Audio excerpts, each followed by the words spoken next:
ایئروائی team کا شکر گزار ہوں کہ انہوں نے ہمیں موقع فراہم کیا کہ ہم اپنے شہریوں تک مفید معلومات مونسون کے بارے میں پہنچا سکیں. تو اس سلسلے میں جو ہمارے محکمہ موسمیات جو کہ ہماری اسپیشلائز ٹیکنیکل ایجنسی ہے اور جو ہمارا national emergencies operation centre NDMA headquarters پہ ہے، ان کی جو اتھینٹیکیٹڈ ہمارے پاس ابھی تک کی جو ہے وہ مونسون کی آؤٹ لک ہے، اس کے مطابق شمال مشرقی پاکستان میں اور شمال مشرقی بلوچستان کے کچھ حصوں میں اور اسی طرح سینٹرل پنجاب میں اور اپر سندھ میں زیادہ بارشیں، معمول سے کچھ زیادہ بارشوں کی توقع ہے. اور اسی طرح سے اگر ہم بالائی علاقوں کی بات کریں تو ہمارا گلگت بلتستان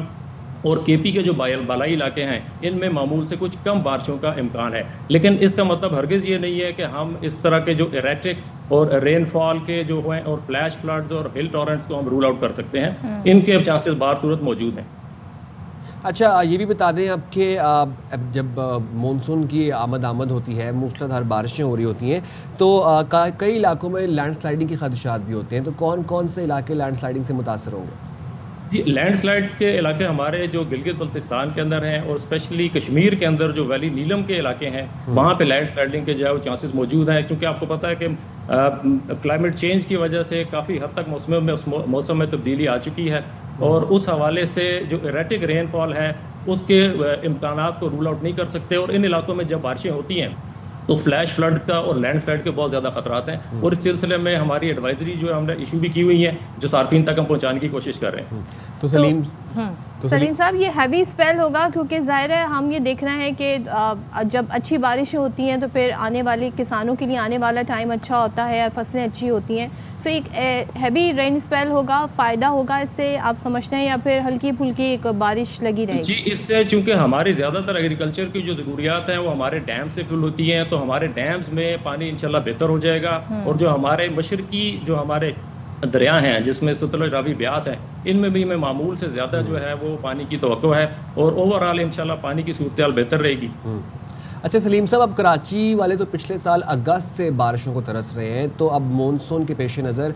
کراچی کے جو مونسون کا سپیل ہے وہ زیادہ بارشیں ہونے، اس میں زیادہ بارشیں ہونے کا امکان ہے؟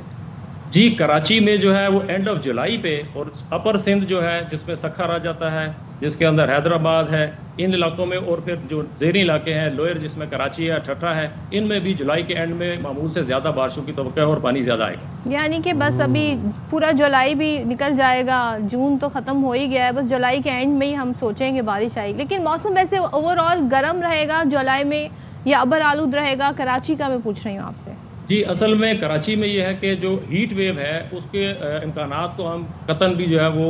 فورگو نہیں کر سکتے اور ہیٹ ویو سائملٹینیسلی زیادہ بارشوں کے ساتھ بھی ان کے بہت زیادہ چانسز ہیں اور اس سلسلے میں ہمیں شہریوں سے ہم آلریڈی جو ہے ریکویسٹ کر رہے ہیں کہ وہ اپنے حفاظتی جو اقدامات کر کے رکھیں. تو کیا سندھ کے کئی علاقوں میں بھی سیلابی صورتحال پیدا ہونے کے خدشات ہیں ویسے؟ جی، سندھ میں نے جیسے گزارش کی کہ جو اپر سندھ ہے جس میں سکھر ہے اور اس میں حیدرآباد اور اوپر والے جو علاقے ہیں بالائی سندھ کے، ان میں جو ہے یہ توقع ہے کہ معمول سے زیادہ بارشیں ہونے سے کوئی سیلابی صورتحال پیدا ہو سکتی ہے. اسی طرح جو ہل ٹورنٹس کے علاقے ہیں جیسے دادو وغیرہ ہے، وہاں سے ہل ٹورنٹس آتے ہیں، وہاں ان علاقوں میں بھی جو ہے کچھ چانسز ہیں. ٹھیک ہے، بہت شکریہ سلیم شہزاد صاحب. اور موسم کے صورتحال سامنے ہیں. کراچی میں جو جولائی کے لاسٹ ویک کے اندر کہیں بارش ہونی ہے اس کی ہم باڈی ڈیسپریٹلی ویٹ کر رہے ہیں.